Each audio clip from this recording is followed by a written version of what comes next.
किसी ने कहा साइंस लो, किसी ने कहा आर्ट्स लो, तो किसी ने कहा कॉमर्स से बेस्ट तो कोई ऑप्शन ही नहीं है। अरे कोई मुझसे भी तो पूछे कि मुझे कौन सा सब्जेक्ट लेना है, मुझे क्या पढ़ना है, आगे चलकर मुझे बनना क्या है। लेकिन अगर कोई आपसे यह सवाल भी करता है तो आप कंफ्यूज रह जाते हैं, क्योंकि आपके पास इसका जवाब तो है ही नहीं। तो यह वीडियो बिल्कुल आपके लिए है। तो नमस्कार दोस्तों, मेरा नाम मंटू है और स्वागत है फिर से आपका अपना एक प्यारा सा YouTube चैनल DLS एजुकेशन में। आप सभी से एक छोटी सी प्यार भरी दिल से रिक्वेस्ट है कि वीडियो को अभी तक लाइक नहीं किए हैं तो जल्दी से वीडियो को लाइक कर दीजिए, और चैनल पे पहली बार आया है तो सब्सक्राइब करके नोटिफिकेशन बेल आइकन को जरूर ऑन कीजिएगा, तो ही आपको वीडियो रेगुलर मिल सकेंगी। दरअसल बात ऐसी है कि पढ़ाई तो हम सभी के लिए बेहद ही जरूरी है, क्योंकि बेहतर जीवन जीने की बात हो या नौकरी पाने की बात हो, दोनों केस में पढ़ाई बहुत ही इंपॉर्टेंट है। लेकिन बहुत से स्टूडेंट 10th के बाद कंफ्यूज हो जाते हैं कि क्या करें और क्या ना करें, क्योंकि 10th के बाद अगर आप सही सब्जेक्ट नहीं चुनते हैं तो आगे जाकर आपको काफ़ी मुश्किलों का सामना करना पड़ सकता है। तो आज हम आपको बताएंगे कि 10वीं के बाद क्या करें और क्या ना करें, आपको कौन सा सब्जेक्ट का चुनाव करना चाहिए कक्षा 10वीं पास करने के बाद, क्योंकि 10th के बाद एक सही सब्जेक्ट को चुनना बहुत ही ज़रूरी होता है। और यह जानना भी बहुत ही ज़रूरी होता है कि 10वीं के बाद हमें क्या क्या पढ़ाया जाएगा, जिससे आपको आगे जाकर काफ़ी हेल्प मिल सके। ज्यादातर लोग 10th के बाद बिना सोचे कोई भी सब्जेक्ट ले लेते हैं, जिससे उनको आगे जाकर बहुत ही दिक्कतें आती हैं। तो आइए हम आपको बताएंगे कि 10th के बाद आपको क्या करना चाहिए, कौन सा सब्जेक्ट का चुनाव करना चाहिए, आर्ट्स, कॉमर्स, साइंस या कुछ और। आज आपको यह भी जानने को मिलेगा कि साइंस, कॉमर्स या आर्ट्स में डिफरेंस क्या है और कौन कौन सा सब्जेक्ट आपके लिए बेस्ट है, क्योंकि हमारे देश में 10वीं तक सभी सब्जेक्ट एक ही साथ पढ़ाया जाता है। लेकिन स्टूडेंट को 10वीं के बाद अपने अनुसार सब्जेक्ट को चुनना होता है। अगर आप सही सब्जेक्ट चुनते हैं तो आपका जीवन बहुत ही अच्छा होता है। अब देखिए, 10th पास करने के बाद स्टूडेंट्स के पास आमतौर पे 3 सब्जेक्ट होते हैं, आर्ट्स, कॉमर्स और साइंस। तो आइए जानते हैं इन सब्जेक्ट के बारे में। पहला, 10th के बाद आर्ट्स सब्जेक्ट ही क्यों लें। 10वीं पास करने के बाद पहला जो सब्जेक्ट आता है वह आर्ट्स है। 50% लोगों के मन में यह भ्रम बैठा हुआ है कि यह सब्जेक्ट वही स्टूडेंट लेते हैं जिनका मार्क्स 10वीं में कम आता है और यह सब्जेक्ट लेने से कोई फायदा नहीं होता है। लेकिन ऐसा बिल्कुल ही नहीं है। इस सब्जेक्ट को अगर आप चुनते हैं तो आप आगे चल करके पॉलिटिशियन, वकील, जज बन सकते हैं। इसके अलावा आप हिंदी, अंग्रेजी के प्रोफेसर भी बन सकते हैं। अगर आप इन सब में इंटरेस्ट रखते हैं तो आप इस सब्जेक्ट का चुनाव कर सकते हैं। अब सवाल ये आता है कि आर्ट्स में हम कौन कौन से सब्जेक्ट पढ़ते हैं। तो आइए बताते हैं आपको कि आर्ट्स में आप कौन कौन से सब्जेक्ट पढ़ने चाहिए और कौन कौन से सब्जेक्ट आते हैं। चलिए बात करते हैं सबसे पहला सब्जेक्ट। इसमें पहला जो सब्जेक्ट आता है वह है हिस्ट्री, यानी कि इतिहास। यह सब्जेक्ट थोड़ा सा बोरिंग है, जिनका इंटरेस्ट इसमें नहीं होता है। अगर आपको इस सब्जेक्ट में इंटरेस्ट है तो आप इस सब्जेक्ट का चुनाव कर सकते हैं। इस सब्जेक्ट में आपको पुराने समय की ज़्यादा से ज़्यादा नॉलेज मिलेगी और बहुत ही मज़ा आएगा। दूसरा सब्जेक्ट होता है इंग्लिश। इसमें आपको इंग्लिश ग्रामर सिखाई जाती, साथ ही लिटरेचर है और भी बहुत सारी चीजें हैं। अगर आप अपने अंग्रेजी को इम्प्रूव करना चाहते हैं और इस फील्ड में आगे और बढ़ना चाहते हैं तो आप आर्ट्स सब्जेक्ट का चुनाव कर सकते हैं। तीसरा जो सब्जेक्ट है वह है जियोग्राफी, जिसे भूगोल भी कहा जाता है। इसमें आपको पृथ्वी के बारे में ज़्यादा से ज़्यादा जानकारी मिलती है, जैसे भूकंप कैसे आते हैं, सुनामी कैसे आती है इत्यादि। अगला जो सब्जेक्ट है वह है साइकोलॉजी।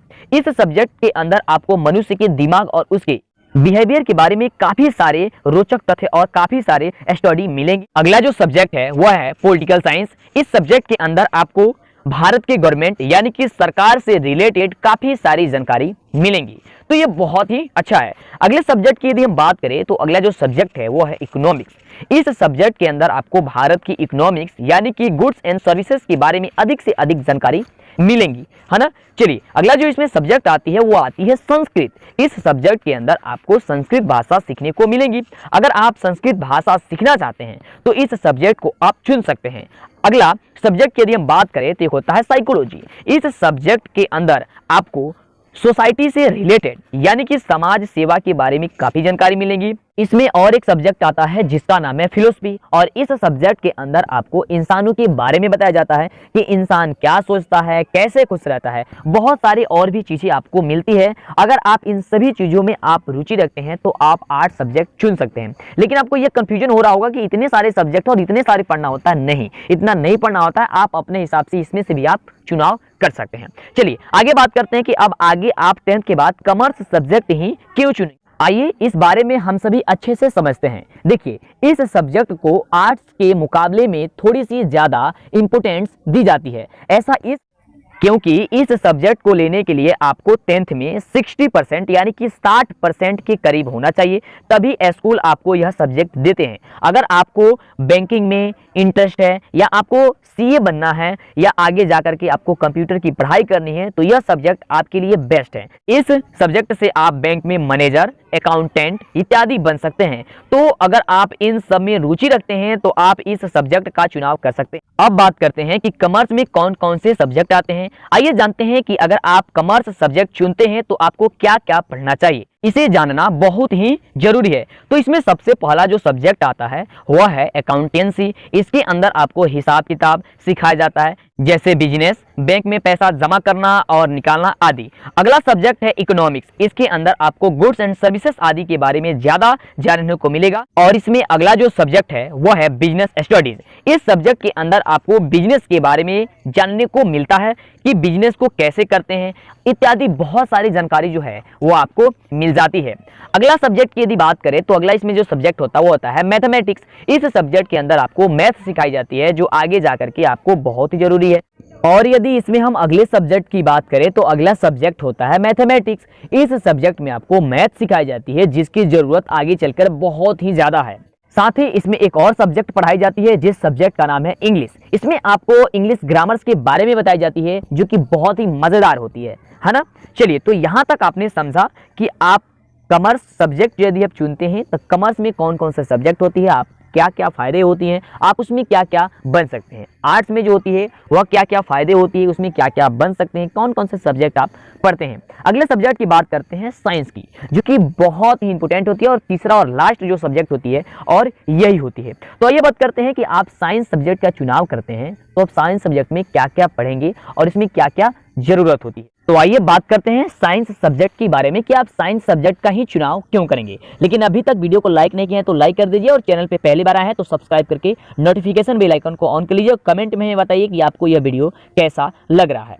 आइए बात करते हैं साइंस के बारे में। देखिए, बात ऐसी है कि साइंस सब्जेक्ट को ज्यादा इंपोर्टेंस दी जाती है। इस सब्जेक्ट की डिमांड आगे जाकर के काफी ज्यादा है। यह सब्जेक्ट वह बच्चे लेते हैं जो बच्चे पढ़ने में ज्यादा इंटेलिजेंट होते हैं, क्योंकि यह सब्जेक्ट पढ़ना थोड़ा मुश्किल है। अगर आप पढ़ाई में तेज नहीं है तो आप इस सब्जेक्ट का चुनाव नहीं करेंगे, लेकिन आपको ज्यादातर दिक्कतें नहीं आएंगी। अगर आप इंजीनियर, डॉक्टर या साइंटिस्ट बनना चाहते हैं तो आप इस सब्जेक्ट का आसानी से चुनाव कर सकते हैं। साइंस को दो सब्जेक्ट में बांटा जाता है। पहला सब्जेक्ट होता है मेडिकल और दूसरा जो होता है वो होता है नॉन मेडिकल। यानी अगर आपको डॉक्टर बनना है तो आपको मेडिकल साइंस चुनना होता है, और अगर आपको इंजीनियर बनना होता है तो इंजीनियर में आपको नॉन मेडिकल सब्जेक्ट को चुनना होता है, जिसमें आपको बायोलॉजी के बदले आपको मैथ सब्जेक्ट को पढ़ाया जाएगा। तो साइंस में भी बहुत सारे सब्जेक्ट हैं, क्योंकि यह एक मुश्किल और बेहतर सब्जेक्ट है। अगर आपको यह सब्जेक्ट चुनना है तो आपको इसके बारे में जानना बहुत ही जरूरी है। आइए जानते हैं इसमें सबसे पहला सब्जेक्ट जो होता है वह क्या होता है और क्या क्या आपको इसमें पढ़ना होता है। देखिए, सबसे पहले सब्जेक्ट की यदि हम बात करते हैं तो इसमें होता है फिजिक्स। इस सब्जेक्ट के अंदर आपको पदार्थ, गति और ऊर्जा इत्यादि ऐसी बहुत सारी जानकारी आपको मिलती है। दूसरे सब्जेक्ट की बात करते हैं तो दूसरा जो सब्जेक्ट होता है वो होता है केमिस्ट्री, यानी कि रसायन विज्ञान। रसायन विज्ञान में आपको पानी, केमिकल, गैस जैसे पदार्थ के बारे में जानकारी मिलती है। आइए बात करते हैं इसके तीसरे सब्जेक्ट की कि तीसरा सब्जेक्ट होता है वह क्या होता है। तो इसमें जो तीसरा सब्जेक्ट होता है बायोलॉजी। इस सब्जेक्ट के अंदर आपको जीव विज्ञान के बारे में बहुत ही अच्छे से बताया जाता है और बहुत ही मजा आता है। अगले सब्जेक्ट की यदि बात करते हैं तो इसमें अगला जो सब्जेक्ट होता है वो होता है मैथमेटिक्स। इस सब्जेक्ट के अंदर आपको मैथ को सिखाया जाता है, जो आगे जाकर के कई जगह काफी काम आने वाली होती है। अगले सब्जेक्ट की यदि बात करें, इसमें एक और सब्जेक्ट होती है जो होती है आपको कंप्यूटर साइंस। इस सब्जेक्ट के अंदर आपको कंप्यूटर के बारे में एक एक पॉइंट्स आपको बहुत ही अच्छे से समझाया जाता है, बहुत ही अच्छे से जो है वो पढ़ाया जाता है। साथ ही इसमें एक और भी सब्जेक्ट आ जाती है जिसका नाम है बायोटेक्नोलॉजी। इस सब्जेक्ट के अंदर आपको बहुत सारे बायोटेक्नोलॉजी के बारे में बताई जाती है। तो इतने सभी सब्जेक्ट होते हैं। अब इसमें से आपको क्या क्या चुनना है, कौन कौन सब्जेक्ट आपको अच्छे लगते हैं, आप आसानी से चुन सकते हैं। उम्मीद करते हैं कि आपको यह वीडियो बहुत ही अच्छा लगा होगा। यदि अच्छा लगा है तो अभी तक वीडियो को लाइक नहीं किया है तो लाइक कर दीजिए, और चैनल पे पहली बार आए हैं तो सब्सक्राइब करके नोटिफिकेशन बेल आइकन ऑन कीजिए, और अपने दोस्तों में इस वीडियो को शेयर कीजिए ताकि उनकी जीवन जो है वह अच्छे से हो वह सही सब्जेक्ट को चुनाव करे और अपने जीवन को बेहतर बना सके। इसी के साथ हम वीडियो को एंड करना चाहेंगे। बहुत बहुत धन्यवाद आप सभी को इस वीडियो को देखने के लिए।